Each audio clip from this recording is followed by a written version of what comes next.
Nggak ada yang miskin. Kalau dia mau, pilihannya cuma cukup atau kaya. Innamas shadaqatu lil fuqara wal masakin. Keluar dari kemiskinan. Masih miskin juga, berikan infak. Quran surah kedua ayat 215. Masih miskin juga, kasih sedekah supaya keluar dari situ. Anda dikasih zakat, kasih infak, kasih sedekah. Masih miskin juga, Anda butuh apa lagi? Nah, kalimat Qurannya sederhana. Kalau Anda ingin mendapatkan rezeki, Allah sudah sediakan. Anda tinggal nyari aja. Perhatikan kalimatnya. Wa fis samai rizqukum wa ma tu'adun. Dan di langit rezeki Anda sudah ditetapkan oleh Allah. Dijanjikan pasti akan diberikan. Sudah. Ini statement Allah yang pertama, bahwa setiap manusia yang terlahir itu rezekinya sudah ada, Pak. Sudah selesai, ada. Gak akan tertukar. Dijanjikan pasti diberikan. Di langit rezeki kita sudah ditetapkan. Dijanjikan pasti akan diberikan. Jadi si A dengan si B rezekinya lain. Sudah ada. Dan pasti hidup dengan itu. Dan gak ada yang miskin. Gak ada yang miskin. Kalau dia mau, pilihannya cuma cukup atau kaya. Quran surah 53 ayat 48. Wa annahu huwa aghna wa aqna. Dialah Allah yang menjadikan seseorang kaya atau cukup. Gak ada orang miskin. Yang miskin itu orang yang tidak pernah merasa cukup, itu miskin.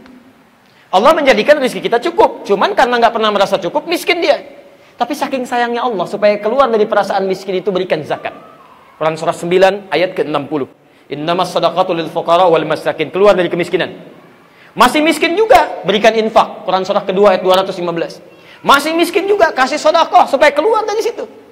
Anda dikasih zakat, kasih infak, kasih sedekah, masih miskin juga. Anda butuh apa lagi? Yang jadi masalah itu bukan karena dia miskinnya, bukan. Karena nggak pernah merasa cukup nafsunya itu. Ini poin ini. Jadi, setiap manusia sudah mendapatkan rezekinya, ditetapkan di langit, diturunkan ke bumi. Dalilnya Quran surah kedua ayat 29. Ya. Posisi paling kanan sebelah bawah. Walladzi khalaqa lakum ma fil ardi jami'an. Baik. Rezeki ada di langit, kita tinggal di mana? Di bumi. Maka Allah turunkan rezekinya ke bumi. Quran surah kedua ayat 29. Walladzi khalaqa lakum ma fil ardi jami'an. Turun hujan, tanah jadi gembur, tumbuh tumbuh-tumbuhan, ada pepohonan, di situ keluar ada emas, kemudian ada tembaga, ada perak, di situ ada minyak, Anda jual jadi bangunan seperti ini, Masya Allah, ada transaksi kehidupan. Ini. Rizkinya di mana tadi? Di langit. Sekarang kita ada di mana? Bukan, kita di Grand Andara sekarang. Bumi kan luas ya. Baik, kita ada di Pondok Labu. Rizki Anda turun di Bekasi misalnya, Anda di Pondok Labu. Maka syaratnya gampang. Syaratnya kata Allah sederhana. Quran surah kedua ayat 168, posisi paling kanan sebelah bawah. Quran surah 2 ayat 168. Ya ayyuhan nas, hei manusia, kulu mimma fil ardi halalan thayyiba. Silahkan kamu bergerak, bekerja, berusaha, cari kebutuhan kamu, cari makan. Maaf, kulu di situ itu kalau dalam ilmu balaghah disebut dzikrul ba'dhi yuradu bihil kullu. Disebutkan sebagian untuk menunjuk keseluruhan. Kalau dalam bahasa Indonesia ada kaidah sinekdok pas pro toto. Disebutkan sebagian untuk keseluruhan. Pah, mau kemana? Mencari sesuap nasi. Padahal yang dicari berapa suap tuh? Termasuk untuk rumahnya, untuk mobilnya, untuk macam-macam, itu sinekdok pas pro toto. Nah, kalimat Qurannya sederhana. Kalau Anda ingin mendapatkan rezeki, Allah sudah sediakan. Anda tinggal nyari aja. Begitu bergerak, dapat. Nggak susah tuh. Kami mau belok-belok ke sini di pinggir-pinggir. Prit, datang rezeki 2.000. Dan Masya Allah. Prit, 5.000. Prit, 2.000 lagi. Anda mau bergerak, tapi caranya halalan thayyiba. Cara yang halal. Jadi kata Allah, kami sudah titipkan untuk Anda semua ini. Kami sudah berikan rezeki yang halal. Halal.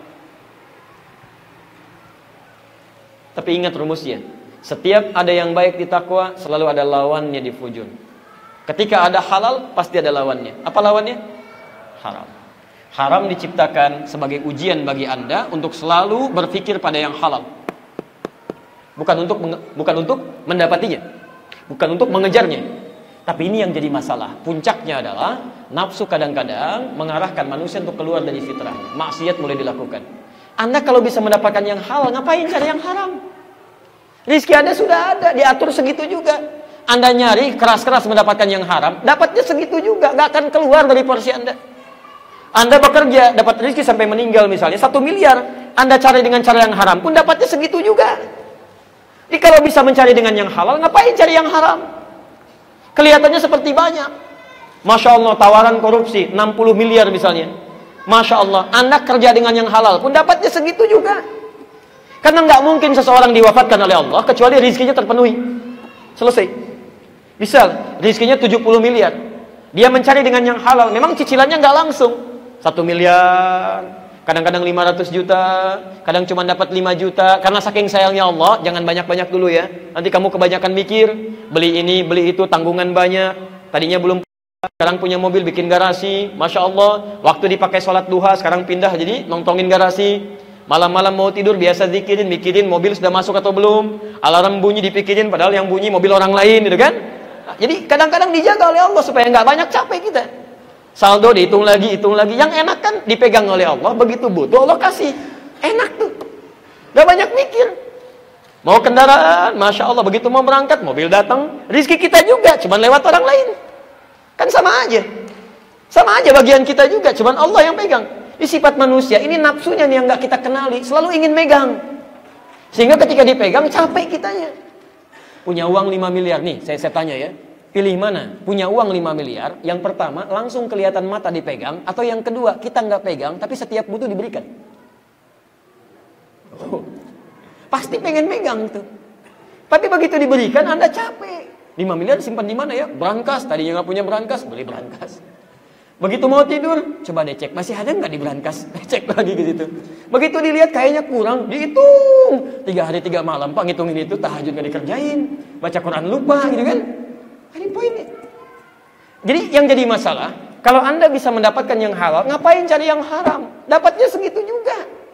Dan celakanya, begitu Anda mengambil yang haram hak orang lain, hukum dunianya pasti akan dikembalikan. Tinggal tunggu waktu aja.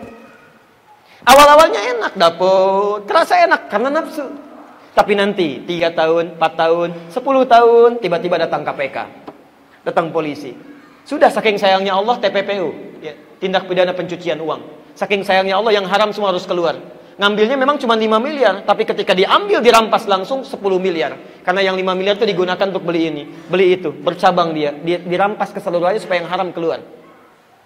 Masuk ke pesantren, ada yang disuka miskin, ada yang di macam-macam. Diisolasi supaya mendapatkan yang baik-baik aja. Anda kalau sudah diisolasi dari pergaulan yang buruk supaya mendapatkan kebaikan, masih berbuat buruk juga. Misalnya di pesantren disuka miskin, masih jahat juga. Ada yang produksi narkoba lagi, ada yang nipu lagi di situ, ada yang nyogok lagi. La haula wala quwwata illa billah. Kalau sudah dimasukkan ke sel isolasi masih kotor juga, Anda perlu dimasukin kemana lagi? Karena isolasi terakhir itu alam kubur, dan nggak bisa naik lagi ke atas. Pernah ada seorang ulama alim itu dihukum oleh pemerintah yang zalim. Seperti ulama-ulama dulu pernah ya. Imam Ahmad pernah dicambuk, kan? Buya Hamka pernah masuk penjara, Nabi Yusuf pernah masuk penjara. Ini ulama, ini unik nih. Dimasukin ke dalam penjara bukan karena kesalahan yang dia perbuat, karena penguasa nggak suka. Begitu masuk ke dalam penjara, dia terima, alhamdulillah, ini bagian dari kehidupan saya masuk ke sini katanya. Nah, sipir penjara ini paham, dia orang alim, terhormat, sayang, gitu kan? Apa kata sipir penjara? Ini barangkali bisa jadi satu amal soleh ya untuk petugas serupa. Kata sipir penjara begini, Syekh, antum malam keluar aja deh, ntar pagi kesini lagi gitu. Jadi malam disuruh keluar, pagi-pagi absen ke situ lagi. Dulu sudah ada nih perilaku-perilaku begini ya. Di malam suruh keluar, yang penting udah tidur aja di rumah, ibadah di rumah dengan nyaman. Nanti pagi-pagi kesini lagi, buat absen aja, absen datang, nanti malam gitu lagi. Apa kemudian kata alim ini? Saya dimasukkan dengan takdir Allah ke sini supaya saya meningkatkan kebaikan di sini. Tugas kamu berbuat baik. Kenapa kamu kemudian mengajak saya kepada yang salah? Tugas kamu kan menjaga saya supaya tidak menyalahi aturan. Saya diajarkan oleh Allah untuk berada di sini. Ini takdir Allah saya ada di sini.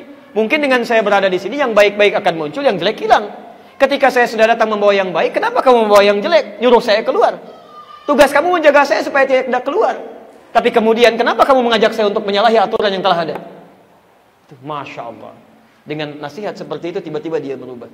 Kebiasaan jadi hilang lagi. Perhatikan, bagaimana ketika nafsu dihindari, kebaikan muncul, dampaknya luar biasa. Bukankah ketika Nabi Yusuf di penjara, kebaikan kemudian tersebar di situ?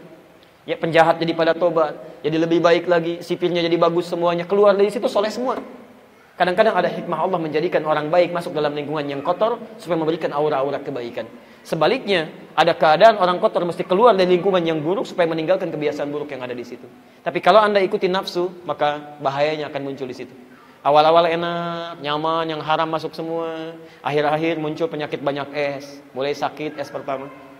Kedua stres gitu kan. Stres karena yang biasa datang nggak ada, habis. Ketiga mulai sekarat ya, yang keempat selesai.